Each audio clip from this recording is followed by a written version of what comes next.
खुलुमबाय स्टुडिअ दं आं साजिब बसुमतारी कक्राझार जिल्ला पर्बतजरा महकुमानि सिङाव थानाय बग्रिबारि काली मन्दिरनि गेवलां फोथाराव सानसेनि हाबाफारिजों पर्बतजरानि गासै 10टा प्राइमारिजों लोगोसे गुबुन गुबुन हारि माहारिफोरनि सेल आरो लाइमोन आफाद पर्बतजरा जिल्ला जथायै फैगौ लोकसभा बिसायख'थिखौ नोजोर बोनानै मोनसे गेवलां मेल जुथुमनायखौ नुनो मोननाय जादों। बे सावराय मेलखौ दैदेनो पर्बतजरा बियाबनि एमसिएलए मुनमुन ब्रह्म बिथाङा लोगोसे गाहाय आलासि महरै बाहागो लाफैयो बिपिएफनि एक्स डिपुटि चिफ काम्फा बरगयारिया आरो बावखुंग्रिनि एमसिएलए धनेश्वर गयारी, एमसिएलए मुनमुन ब्रह्म, मिरु बिपिएफनि लाइमोन लेङाइ आफादगिरि प्रहलाद ब्रह्मजों लोगोसे आइजो बिपिएफनि जेसमिन ब्रह्म अर्गेनाइजिं सेक्रेटारिया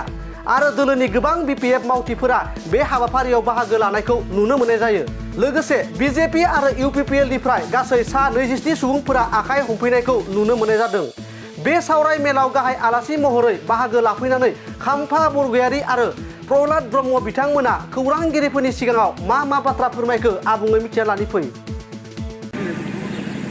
बेवहाय जोंहा बिपिएफ दलनि मोनसे मिटिं जादों।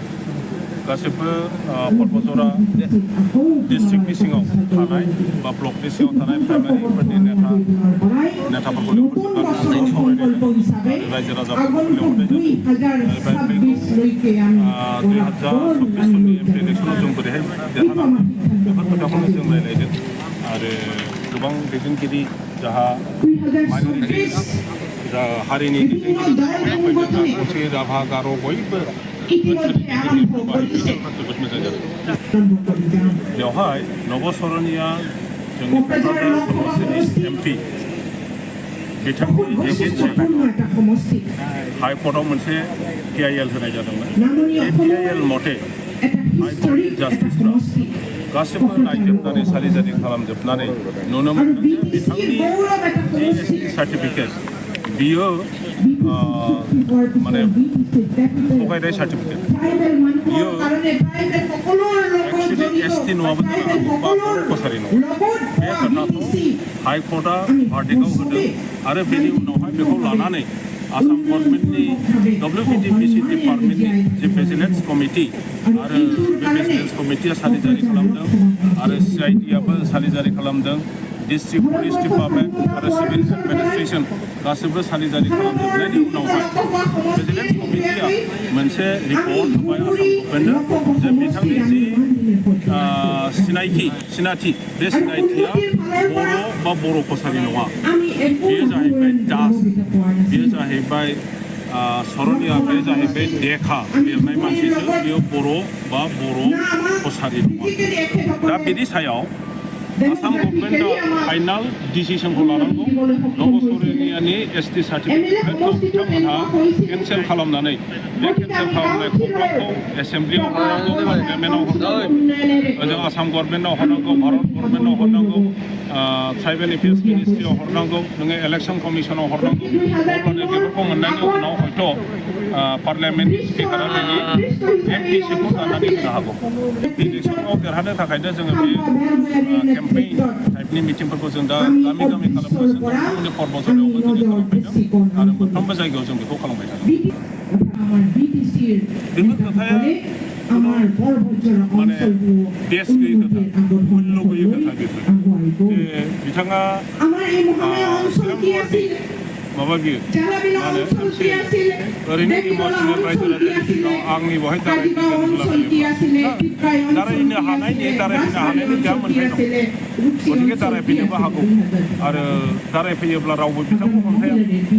गावसोरनि पार्टिनि मानसिफ्रा वेलकाम खालामगोन।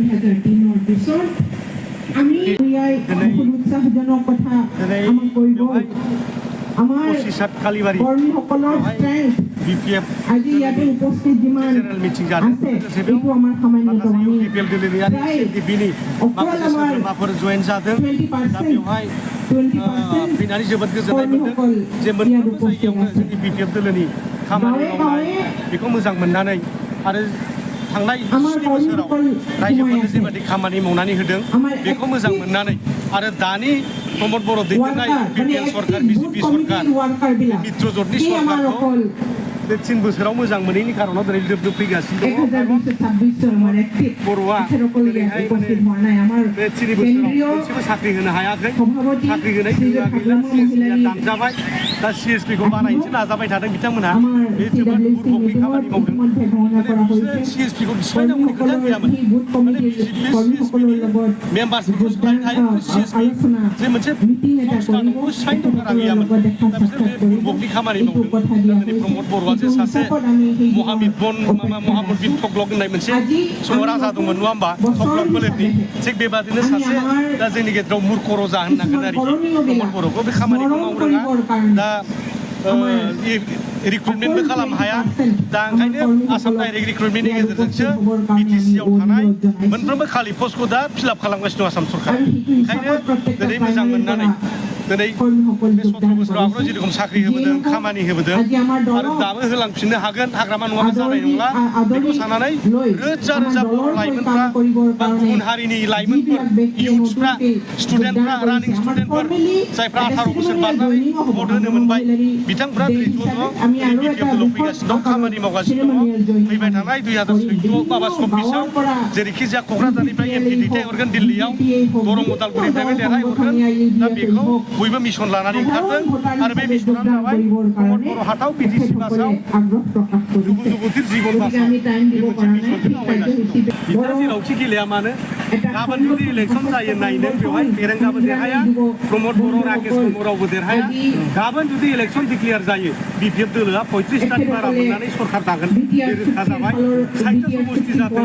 बेवहायबो जों 40टानि बारा मोनगोन 40टा समष्टिनि गेजेराव गेलेब्लाबो 35टा जोंनि थाखाय दा रेडि जागासिनो दंखायो जों देरहागोन बेवहाय जोंहा बेरेंगानि राकेश ब्रह्मनि बुंनाय गाज्रि गाज्रि बाथ्राजों रायनाय सासे प्रतिनिधि जानानै रायजो राजाफ्रा भट होनो बिहरदों बिनि खुगाफ्रा मोजां जानांगौ सयब गोनां जानांगौ नङा होमबा नाथाय बे मानसिनिफ्राय गाज्रि गाज्रि जे बाथ्राफोर लावखारनिफ्राय गाज्रिसिन मानसिफ्रा रायलायबावो लावखारनिफ्राय दा इसिना मानसि थाबावनो हागौ नङा होमबा बिथांमोना बिबिचना खालामनानै रायजो राजाफ्रा बिबिचना खालामगोन बेबादि मानसिया दिनैनि तारिखाव बिनि जे राजनितिक जिबन पसिसआव जोब्बाय आरो नोङो फेरेंगा नागिरबाबो मोननाय नङा फेरेंगाया बानो मोनसेबो दालाय थानाय नङा दालाया रानजोब्बाय बाबानो बायजोबगोन बेबादि अबस्था नाय दिनै बे उन्नति खालामाखैबा बे जोंनि बगिरिबारि जे जोंनि बिमा महामायानि मन्दिर माबायदि साबस्रांखो स्नान घाटआ माबायदि साबस्रांखो दिनै लामाफ्रा बोरै श्रीरामपुरजों फैनाय ओरै काजलगाव माबाजों हाबनाय बासबारिजों हाबनाय लामाफोर दिनै बे मन्दिरनिफ्राय ओरै थांनाय सांबान्दा थांनाय मानाय लामाफ्रा अनेकथा लामा मोजां जाजोब्बाय आरो बेवहाय आगोलफ्राव जायो खारना मा बिपिएफआ खेबसेबो देरहाफेराखैमोन थांनाय 15 बोसोरनि इलेक्सनाव खेबथाम इलेक्सन जाबाय लोगोसे जोङो बे इलेक्सन समाव जोङो देरहालाङाखैब्लाबो जोङो नायबाय थादों हाग्रामा महिलारिया नायबाय थादों बे सोरबा बिहाव बिखुनजोनि सोमोन्दोनि बाथ्रा गैया राजनितिकआ राजनितिक पाब्लिकखौ नायनांगौ नायबाय थादों सोरनो साख्रि होनांगौ होदों सोरनो हा होनांगौ होबाय थादों जे हा होगासिनो दं बिथांमोना बेखौलाय बे दरजाखौसो खुलिना गालाङा हाग्रामा महिलारियासो बिदि दरजाखौ खुलिना गालांदों ओंखायनो दिनै बिथांमोना सोरबा बुंबाय थायो 1 लाख मानसिनो हा होदों 10,000 मानसिनो हा होदों बिदि जे बिथांमोना जे बुंनो सुबिदा मोनदों सोर खालामना होलांखो हाग्रामा महिलारि खालामना होलाङा दिनै एबसुनि नेताफ्रा बड'लेण्ड इउनिभारसिटियाव फरायनानै नेता जाफैदों हाग्रामा महिलारि बानायनाय इउनिभारसिटियाव कलेजाव फरायनानै लिडार जाफैनानै हाग्रामाखौ जेबो मावाखै होननाय माने माननाय जादों लक्ष्मी सारा मानसि Good news for everyone. For the academic year 2024-2025, admissions to playgroup, nursery, LKG and UKG are underway at Vidyavili Kids School in Habubari, Kokrajhar. This Vidyavili Kids School has many facilities for students like smart class and daycare. Indoor, outdoor game, art and craft workshop, playful learning.